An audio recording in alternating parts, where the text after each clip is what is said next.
নমস্কার, র্যাপিড টাইমসে জানাই সকলকে স্বাগত। সারাদিনের সমস্ত খবরের আপডেট নিয়ে আমি মোনালিসা। হাওড়া থেকে জয়েস জঙ্গি হামিম মণ্ডলের সহযোগী সন্দেহে আদিত্য সিং নামে একজনকে গ্রেফতার করল এসটিএফ।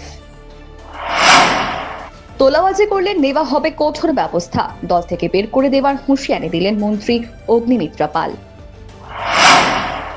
বিদেশ যাত্রার মামলায় আরজি হাইকোর্টে ফেরত পাঠালো সুপ্রিম কোর্ট। এক সপ্তাহের মধ্যে হাইকোর্টকে মামলা শুনতে বলল সর্বোচ্চ আদালত।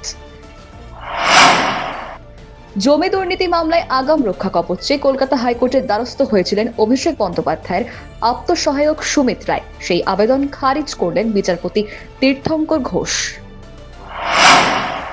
ছাত্র বিক্ষোভকে ঢাল বানিয়ে কোনো দুষ্কৃতী যেন পার না পেয়ে যায়, সোমবার স্পষ্ট করে দিল সুপ্রিম কোর্ট।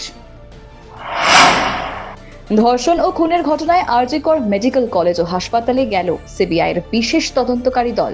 ঘটনাস্থল পরিদর্শন করেন তারা। অসমে ভয়াবহ প্রাকৃতিক দুর্যোগ ও বন্যায় ক্ষতিগ্রস্ত মানুষের পাশে দাঁড়াতে মানবিক উদ্যোগ নিল শিলিগুড়ি হকার্স কর্নার ব্যবসায়ী সমিতি এবং মহাবীর স্থান ব্যবসায়ী সমিতি।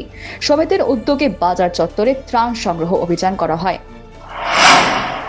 পূর্ব ও উত্তর পূর্ব ভারতের অন্যতম বৃহৎ পর্যটন সংগঠন এথোয়ার সাধারণ সভায় 2026 থেকে 2028 বর্ষের নতুন কার্যকারী কমিটি গঠন করা হলো। নতুন সভাপতি নির্বাচিত হয়েছেন দেবাশিস মৈত্র।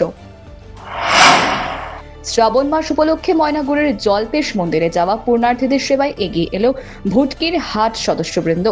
বিতরণ করা হয় ঠান্ডা জল ও খিচুড়ি। রাস্তা নেই, নিকাশি নেই, পরিকাঠামোর অভাবে ধুঁকছে রাজগঞ্জ ব্লকের আমবাড়ি ফালাকাটা বালিকা বিদ্যালয়। আজকের মতন এখানেই শেষ করছি র্যাপিড টাইমসকে। ততক্ষণ নজর রাখুন শিলিগুড়ি টাইমসে।